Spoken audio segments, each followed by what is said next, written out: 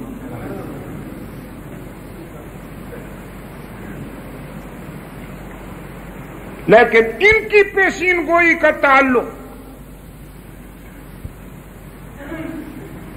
جغرافیائی لحاظ سے ایک خاص علاقے تک ہوتا ہے، ملک کے کسی حصے تک ہوتا ہے، یا کم از کم زیادہ سے زیادہ پورے ملک تک ہوگا۔ قرآن کا دعویٰ یہ ہے کہ پوری کائنات میں نظام باد و باران کی جزیات و کلیات کو اللہ ہی جانتا ہے، پوری کائنات کے نظام باد و باران۔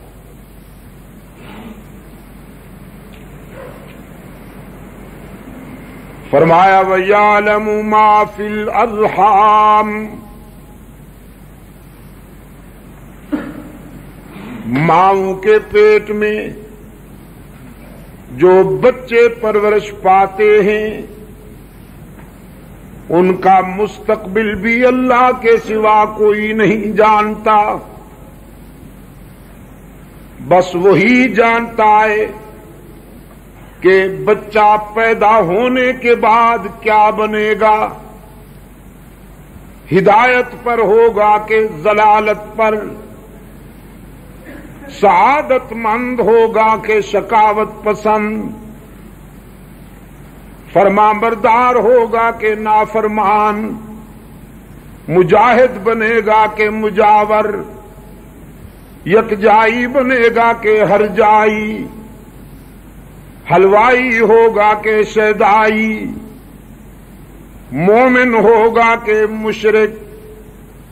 رب العالمین نے فرمایا دنیا والوں میں سے کوئی نہیں جانتا، یہ راز بھی کون جانتا ہے؟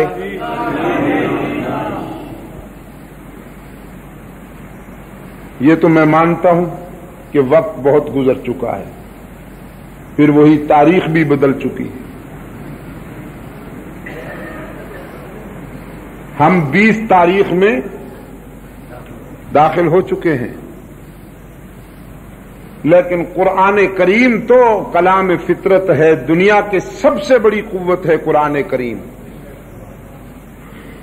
Big energy.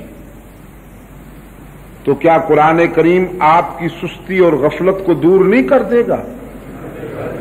ہاں تو پھر ذرا بیدار قوم کی طرح جواب دیجیے۔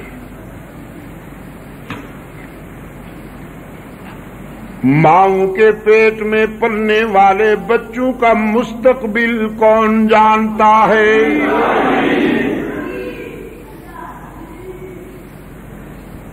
یہ تیسرا ضابطہ ہوا۔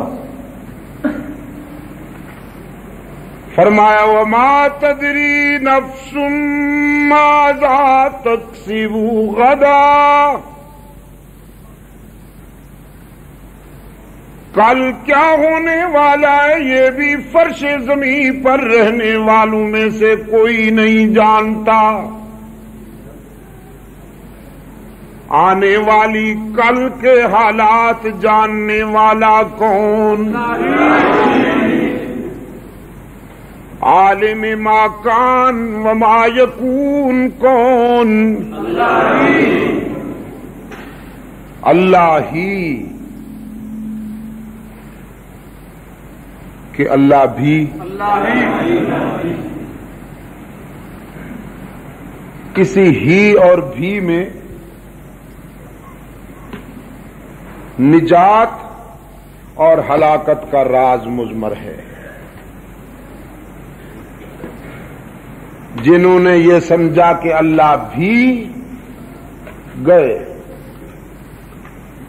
اور جو اس پہ ڈٹ گئے کہ اللہ ہی، ان کی دنیا بھی کامیاب ہوئی اور عقبہ بھی کامیاب ہوئی۔ اس کا خاص خیال رکھا کیجئے، میں اس لیے عرض کیا کرتا ہوں۔ سرکار دو عالم صلی اللہ علیہ وسلم نے مشرکین کی طرف سے پوچھے گئے چند سوالوں کا جواب دینے کے لیے کل کا وعدہ فرمایا، لیکن انشاءاللہ نہ کہا، فرمایا میں کل تمہارے سوالوں کا جواب دوں گا۔ رب العالمین نے اپنے قانون کی حفاظت کرنے کے ضمن میں وحی کا سلسلہ بند کر دیا۔ کل آئی مگر کال نہ ملی،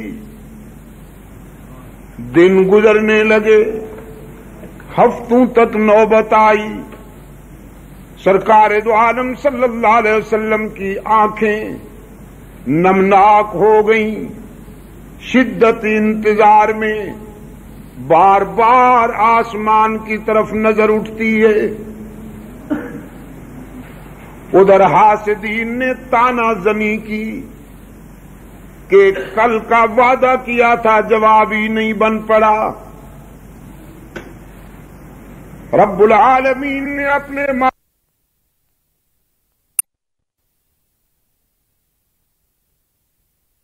کی کہ کل کا وعدہ کیا تھا جواب ہی نہیں بن پڑا۔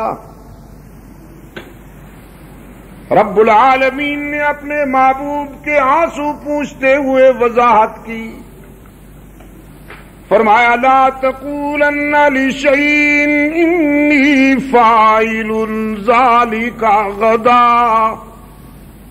الا ان یشاء اللہ۔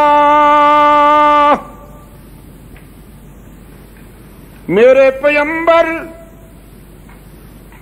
آئندہ جب کبھی آپ کسی آنے والی کل کے متعلق وعدہ کیا کریں تو یہ نہ کہا کیجیے کہ میں جواب دوں گا یا میں یہ بات کروں گا، بلکہ یوں کہا کیجیے کہ اگر میرے اللہ نے چاہا تو یہ کروں گا یا کہوں گا، اس لیے کہ آنے والی کل میں کیا ہونے والا ہے فرش والوں میں سے کوئی نہیں جانتا، عرش والا ہی جانتا ہے۔ کل کی باتیں کون جانتا ہے؟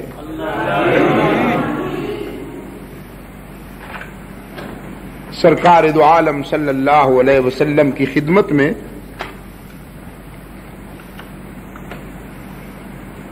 بنو سلیم سے ایک وفد آتا ہے اور درخواست کرتا ہے کہ آپ ہمارے ہاں ایک جماعت بھیجیے جو اسلام کی دعوت و تبلیغ کا فریضہ ادا کرے۔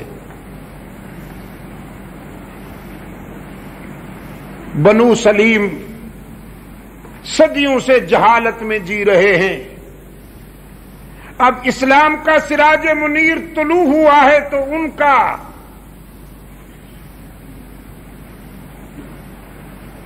دل چاہتا ہے کہ وہ بھی اسلام کے فیوز و برکات سے وابستہ ہو جائیں۔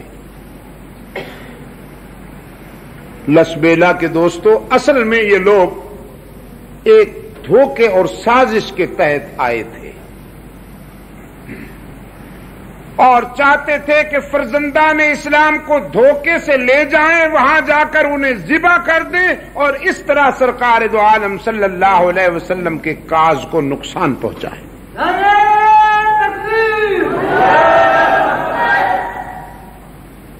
نجد کے علاقہ میں ان کی آبادی تھی بنو سلیم کی،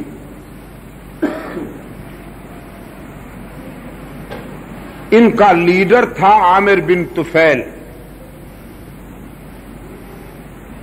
80 سال کا بوڑھا، لیڈری کا شوق تھا بیچارے کو جنون کی حد تک۔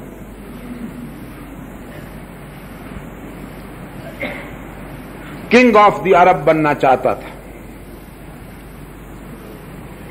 لیکن سرکار دو عالم صلی اللہ علیہ وسلم کی بعثت کے بعد کعب بن اشرف اور عامر بن طفیل قسم کے لوگوں کو اپنا مستقبل تاریک نظر آنے لگا، اس نے سرکار دو عالم صلی اللہ علیہ وسلم کی خدمت میں کمپرومائزنگ فارمولہ پیش کیا کہ حضرت صلح کر لیں، اور مصالحت کا فارمولہ یہ ہے کہ شہروں میں میری حکومت چلے گی، دیہاتوں میں آپ، مال غنیمت مشورے سے تقسیم ہوگا، آپ مجھے اپنا ولی عہد نامزد کر دیں۔ 80 سال کا بوڑھا ولی عہد بننا چاہتا ہے۔ یہ لیڈری کا جنون بھی حواس کھو لیتا ہے انسان کے، اللہ محفوظ رکھے۔ سرکار دو عالم صلی اللہ علیہ وسلم کی خدمت میں کہنے لگا بس ان شرائط پر صلح ہونی چاہیے، اور اگر آپ نے میری یہ شرائط تسلیم نہ کی، صلح نہ کی، تو پھر مسلح لشکر لے کر آؤں گا، حملہ کروں گا، آپ کو چین سے بیٹھنے نہیں دوں گا۔ اس بوڑھے کی نوجوان دھمکی سن کر اللہ کے رسول صلی اللہ علیہ وسلم نے فرمایا عامر، اصل میں تم نے مجھے سمجھا ہی نہیں، میں بادشاہتیں تقسیم کرنے کے لیے نہیں آیا، میں تو مظلوموں کے حقوق کی بحالی کے لیے آیا ہوں، نادار، کمزور اور مظلوم انسانوں کے آنسو صاف کرنے کے لیے آیا ہوں، آنسو پوچھنے کے لیے آیا ہوں، میں کوئی بادشاہتیں تقسیم کرنے کے لیے تو نہیں آیا۔ رہی تمہاری دھمکی، فقض ما انت قاض، جو کر سکتے ہو کر لو۔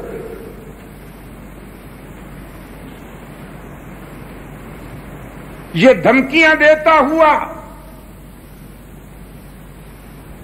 چلا گیا، اور اسی بدبخت کی سازش پر یہ وفد آیا ہے اللہ کے رسول صلی اللہ علیہ وسلم کی خدمت میں کہ آپ صحابہ کرام کی ایک جماعت ہمارے ہاں بنو سلیم کے علاقے میں دعوت و تبلیغ کے مشن پر بھیجیے، اور ساتھ میں یہ بھی کہتے ہیں کہ 2-4 نہ ہوں، ذرا زیادہ تعداد میں ہوں تاکہ پورا علاقہ کور ہو سکے۔ انسان کی ہدایت کے لیے بے قرار رحمت للعالمین صلی اللہ علیہ وسلم۔ عزیز دوستو، کوئی باپ اپنی اولاد کی تعمیر و ترقی میں اتنا بے قرار نہیں ہو سکتا جتنا سرکار دو عالم صلی اللہ علیہ وسلم انسان کی ہدایت کے لیے بے قرار تھے۔ قرآن کریم میں حق تعالی نے فرمایا لعلک باخع نفسک علی آثارہم ان لم یؤمنوا، میرے محبوب لوگ ایمان نہیں لاتے، آپ اتنے بے قرار ہیں، اتنے بے قرار ہیں کہ کیا آپ اپنی جان دے دیں گے اس فکر میں؟ صحابہ کرام کی ایک جماعت اللہ کے رسول صلی اللہ علیہ وسلم نے ترتیب دی، چن چن کر منتخب لوگ اس مشن میں اللہ کے رسول صلی اللہ علیہ وسلم نے چنے ہیں، جن کا تعارف کرایا ہے حضرت انس بن مالک رضی اللہ تعالی عنہ نے۔ ان کی روایت ہے، فرماتے ہیں بنو سلیم کے لیے جن صحابہ کرام کو دعوت و تبلیغ کے مشن پر اللہ کے رسول صلی اللہ علیہ وسلم نے منتخب کیا تھا، کانوا یختتبون بالنہار ویصلون باللیل، وہ ایسے لوگ تھے کہ دن کو لکڑیاں چنتے تھے کسب معاش کے لیے، اور رات کو عابد بن کر جب مصلے پر کھڑے ہوتے تھے تو اللہ کے فرشتے ان کے سجدوں پہ رشک کرتے تھے۔ قرآن کے قاری تھے۔ بچوں کی آوازیں کیوں آ رہی ہیں؟ تو تم سن رہے ہو؟ قرآن کے قاری تھے یہ لوگ، مجاہدین سربکف تھے۔ اللہ کے رسول صلی اللہ علیہ وسلم نے انہیں بنو سلیم کی آبادی میں دعوت و تبلیغ کے مشن کے لیے منتخب فرمایا 70 قاری، 70 مبلغین اسلام، اور ان میں سے 3 وہ تھے کہ جن کو رحمت عالم صلی اللہ علیہ وسلم نے سفارتی مشن پر مقرر فرمایا۔ عامر بن طفیل کے نام خط لکھا رحمت عالم صلی اللہ علیہ وسلم نے، جس میں اسلام کی دعوت دی گئی تھی، اور اس سفارتی مشن کا لیڈر بنایا گیا حضرت حرام ابن ملحان رضی اللہ تعالی عنہ کو۔ وہ 70 قراء کی جماعت اپنی منزل کی طرف روانہ ہوئی، اور یہ 3 افراد سفارتی مشن جو تھا یہ عامر بن طفیل کی بستی کی طرف روانہ ہوا۔ حرام ابن ملحان رضی اللہ تعالی عنہ جب عامر بن طفیل کی بستی کے قریب پہنچے تو اپنے دونوں رفقا سے فرمایا، تم یہاں جنگل میں ٹھہرو، میں اکیلا جاؤں گا۔ رسول اکرم صلی اللہ علیہ وسلم کا خط پہنچانے کے لیے عامر کے دربار میں میں اکیلا جاؤں گا۔ کیوں؟ اس لیے فرمانے لگے کہ عامر بڑا متکبر ہے، فرعون صفت انسان ہے، مجھے اس سے خیر کی توقع نہیں۔ ہو سکتا ہے کہ وہ تلوار کھینچ لے، ہو سکتا ہے کہ وہ مجھے قتل کر دے، تو میں تنہا مارا جاؤں گا، تم 2 تو بچ جاؤ گے اور جا کے رسول اللہ صلی اللہ علیہ وسلم کو صورتحال بتاؤ گے، لہذا تم یہاں ٹھہرو، میں اکیلا جاتا ہوں۔ عامر بن طفیل کی دربار میں حضرت حرام ابن ملحان رضی اللہ تعالی عنہ پہنچے۔ سب سے پہلی خطا تو یہ ہو گئی کہ سر نہیں جھکایا۔ عامر کے دربار کے آداب یہ تھے کہ جو بھی آئے سر جھکا کے آئے، لیکن یہ تو محمد عربی کا رضاکار تھا، اور رسول اللہ کے غلام اللہ کے سوا کسی کے آگے سر نہیں جھکایا کرتے۔ ان کا سر کٹ تو سکتا ہے لیکن غیر اللہ کے آگے جھک نہیں سکتا، اور جو در در پہ سر جھکاتا پھرے، انسانوں کے آگے سر جھکاتا پھرے، اس کا محمد عربی سے کیا تعلق صلی اللہ علیہ وسلم۔ سر بلند ہو کر حضرت حرام ابن ملحان پہنچے اور رسول اکرم صلی اللہ علیہ وسلم کا مکتوب عامر بن طفیل کو پیش کیا۔ اس شقی نے سرسری نظر سے رسول اللہ کا خط پڑھا اور کمال دنات و کمینگی کے ساتھ خط کو ٹکڑے ٹکڑے کر کے حرام ابن ملحان کے منہ پہ دے مارا، اور عقب میں بیٹھے ہوئے ایک وحشی درندے کو اشارہ کیا، جس نے وہیں سے نیزہ پھینکا جو سفیر رسول حضرت حرام ابن ملحان کی پشت میں لگا اور سینے سے پار ہو گیا۔ نیزہ پار ہوا، خون فوارے کے ساتھ باہر نکلا۔ بخاری شریف کی حدیث ہے کہ فعل بالدم ہکذا فنزعه على وجهه ورأسه ثم قال فزت ورب الكعبہ۔ سفیر رسول حضرت حرام ابن ملحان نے خون کو اپنے دونوں ہاتھوں میں لے کر چہرے پہ ملا، پھر سر پہ ملا، اور پھر نعرہ لگایا، رب کعبہ کی قسم کہ میں کامیاب ہو گیا، مجھے تو منزل مل گئی۔ عامر بن طفیل کے دربار میں بیٹھے ہوئے درباریوں کی سمجھ میں یہ ادا نہ آئی کہ مر رہا ہے اور کہتا ہے میں کامیاب ہو گیا۔ انسان سارے جتن کرتا ہے زندہ رہنے کے لیے، یہ مر رہا ہے اور کہتا ہے مجھے منزل مل گئی، میں کامیاب ہو گیا۔ یہ کیسے لوگ ہیں؟